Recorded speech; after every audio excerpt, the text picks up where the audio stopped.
As my boy Ronnie Coleman once said, everybody want to be an entrepreneur, but don't nobody want to do no heavy ass work. True story. Ain't nothing but a peanut. What's going on, guys? Dr. Jabal, MedSchoolInsiders.com.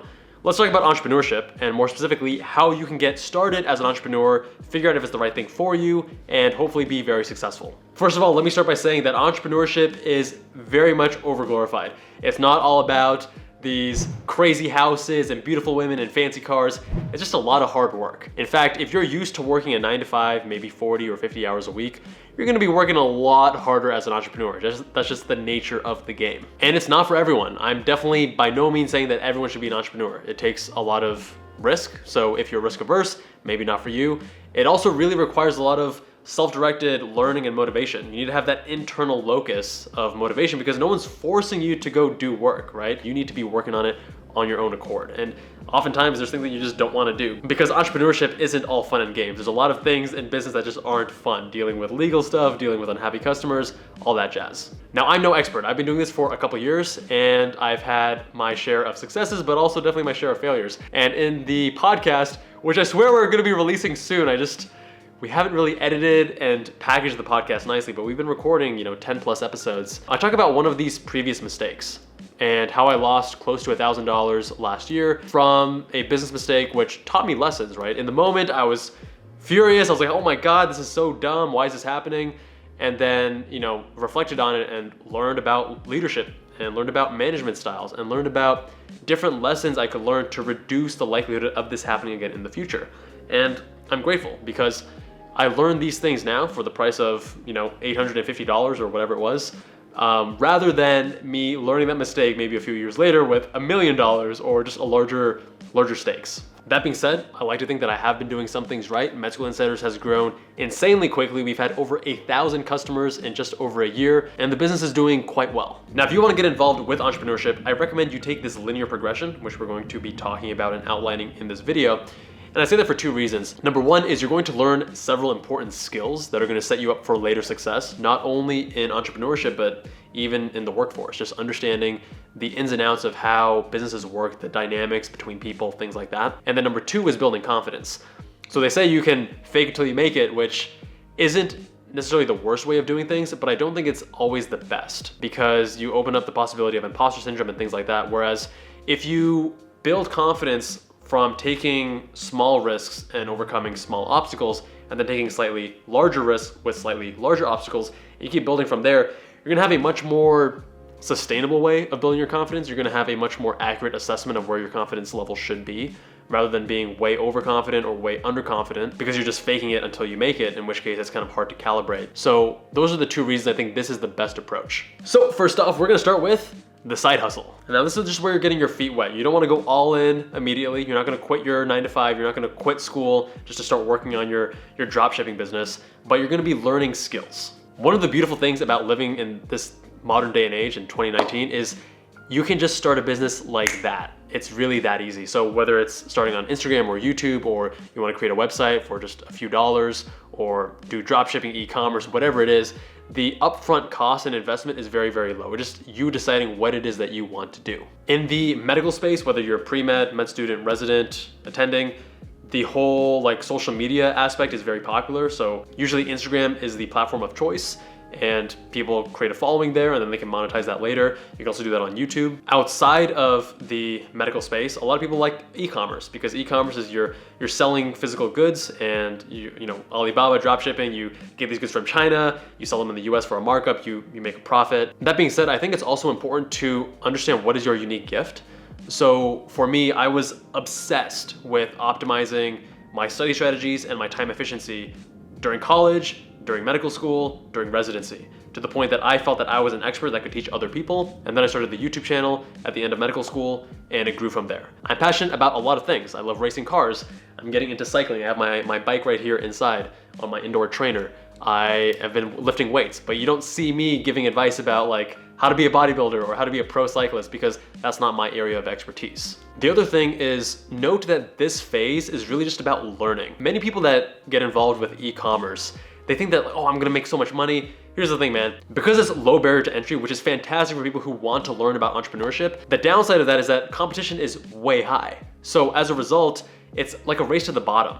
And you're not really going to be innovating and having this really comfortable, like, oh yeah, I started this business, we're selling stuff, things are going great. It's other people are constantly going to be coming in, pushing your margins lower and lower. It's not really a business model that is, I think, optimized for long-term growth and success. However, if you're optimizing for learning, it's fantastic because you're learning the basics of business. You're learning the basics of selling goods, offering value, things like that. So if you have this focus of learning the skills and proper principles rather than just like, oh, I got to make money, then you're going to come out on top no matter what happens. Whether or not your business is successful by the traditional means, you're going to be learning things and coming out ahead. So to supplement, I recommend you read a couple of books. Number one would be 0 to 1 by Peter Thiel, one of the biggest names in the startup game. And he's really focusing on the big picture principles that make startups successful. He actually contradicts a lot of the traditional advice you hear about startups, and it's very insightful. He's a brilliant guy. He knows what he's talking about. The other book is The Lean Startup by Eric Ries. Now these two books, they actually offer contradicting advice, but it's good to know the different schools of thought to understand the pros and cons of each approach. So that book is more about like the tactical advice, the nitty gritty about creating a proper startup. And we'll talk about the differences between startups and small businesses shortly. But that book I found very instrumental in my second business that I'm working on, which is a learning tool. And if you want to get involved, then sign up for the Med School Insiders newsletter. We'll be sending details there on how you can apply if you want to give it a little test drive. Now, secondly, there are other resources beyond just books. Number one is Y Combinator's YouTube series. Y Combinator is essentially the world's #1 incubator. So an incubator is an organization that helps to create startups, and Y Combinator is like the biggest name in the game. And they have this amazing series of YouTube lectures, which is free. I think they were initially, the first series was at Stanford, now they have a second series as well, all 100% free, all very, very high quality. And I've been using these YouTube videos myself as I'm building this second learning tool business. Another one I like is Indie Hackers, which is a website, also a podcast. And it's essentially a group, a community of startup founders, small business owners that want to learn from one another. And it's just a very collaborative and helpful environment that I appreciate. And the podcast also has some good actionable advice. All right, so let's move on to number 2. You've been working on your side hustle a little bit. It's now time to consider your different options. So first of all, do you enjoy working on your side hustle? If not, then probably not a good fit for you. But if you are enjoying it, like the big picture, there's always going to be a few things that you don't like. If you are enjoying it, then maybe you want to take it to the next level. Number one, you can start outsourcing the things you don't want to do. So for me, video editing is not something I love doing, so I've outsourced that. Maybe there's some administrative tasks that you'd rather not be doing. You can hire a virtual assistant for that as well. And this is maybe also the time when you want to start thinking about monetizing. Don't make the mistake a lot of people make, which is monetizing too soon and cheapening your brand and just taking money from anyone. Like, oh, you'll give me money, sure, I'll work with you. Like, I don't care, like, if you're, killing children or doing anything shady, like, yeah, sure, I'll just take your money. Don't do that. Be very deliberate in who you work with, who you associate with, because otherwise you're just gonna cheapen your own brand. You're gonna water things down. Be selective, otherwise it reflects poorly on you and your business. If the side hustle is working out, by all means, push full steam ahead. And if not, consider the other business options. This is also the time when you want to start thinking about the direction you want to take your business. There are two main business categories that people are trying to optimize for. These aren't the only two options, but these are the main options that most people are considering. Number one is a lifestyle business. Lifestyle business, think of Tim Ferriss, the 4-Hour Workweek. So you want to build a business that essentially kicks off passive income every single month, and you don't have to really work on it that much. You're no longer trading your time for money. The main benefit is you're not working and you're still making money. The main drawback is that you aren't able to, on average, make as much money, but that ceiling can still be very high. I know some friends who are making 7 figures working only a few hours per month. So it's definitely possible. The second option is the startup, the often over-glorified of the two. And the startup is when you are really optimizing for rapid growth. You're usually going to seek out funding from venture capitalists, angel investors, things like that. You're looking to use that money to grow rapidly, and then you're gonna exit, either an IPO, or you're gonna get acquired, or you're gonna liquidate, whatever it is. This is usually going to result, assuming that you're successful, in a bigger payoff at the end, but it's a lot more work in terms of you're grinding really, really, really hard, and it's gonna be really stressful because you got these investors breathing down your neck who are really pushing, a certain direction of the company. It's just gonna be way more stressful. One of the things that I like about this path though is that you can work on one business, then exit, and then work on the next one.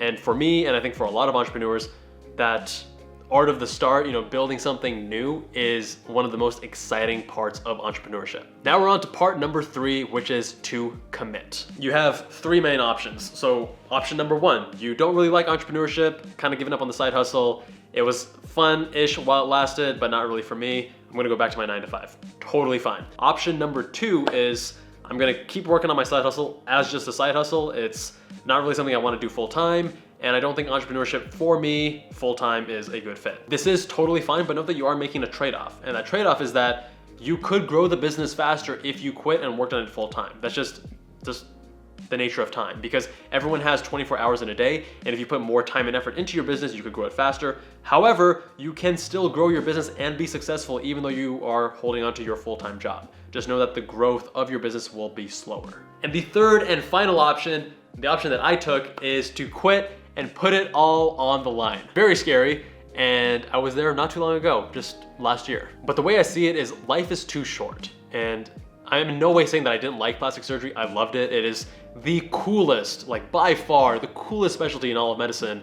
Obviously I'm biased, and I loved it, and I worked so hard to get there. I don't think I really got that across in previous videos, how hard I worked to get there. There were dark moments, there were like a lot of blood, sweat, and tears to get into plastic surgery residency. And then I quit, I threw it away, as people like to say. But the way I see it, life is too short to have these big what ifs. And if I was to be a plastic surgeon, which is a noble career and you're helping a lot of people, whether you're doing reconstructive or even cosmetic, it's not really something that I saw changing the world. At the end of the day, you are a surgeon, and you can invent like a new surgical procedure, but that's like increasingly rare as new things are already being innovated. And I'm talking about surgical procedures, right? I'm still very interested in the medical devices, which I don't think you have to be necessarily a surgeon to innovate in. And nothing wrong with being a physician or a surgeon or anything like that. It's a fantastic field, but based on my interests and what I thought was best for me and for the world, I thought that pursuing entrepreneurship is more aligned with my long-term vision. Now, a second thing that helped me make this really difficult decision, and the reason I push this linear progression, is because I built the confidence to say, okay, I can do this. I can do entrepreneurship, even though it is risky. I started BlueLink, and that grew very quickly. And then I started Med School Insiders, and that grew very quickly. And I believe that I could think of other ideas and work on other projects and hopefully take those to fruition as well. Now, the third thing is confronting fear. And if you are to do something like this, it's just natural. It's human nature to be very fearful. It's high risk. And one of the exercises that I did that was very helpful for me was doing the fear setting exercise, which Tim Ferriss talks about in one of his TED Talks. And one fear that comes up for most people is, what are people going to think, right? And that's only natural because if you look back at hunter-gatherer times, we've evolved to really care what other people think of us, because in a small hunter-gatherer society, if you're ostracized and people hate you, your reproductive fitness just declines very rapidly. You're not really passing on your genes. But in this day and age, in modern society, it doesn't really matter. And we over-prioritize what other people think of us because of our evolutionary circuitry. But when you write it down, when you put that fear on paper, whether it's what other people think or whatever your fear may be, you are able to kind of look at it more objectively and not have it consume you and not color your vision. And then you can say, oh wait, you know what? That's kind of a silly fear, because at the end of the day, the people that mean a lot to me are still gonna be there for me. And if some acquaintances or some friends or some coworkers don't like my decision and judge me and are negative about it, then they just weren't meant to be in my life, and that's totally fine. Anyways, guys, I hope you found that video useful. Let me know with a thumbs up. It really helps keep the YouTube gods happy. Let me know with a comment down below what other topics you want me to cover within entrepreneurship. Thank you all so much for watching, and I will see you guys in that next one.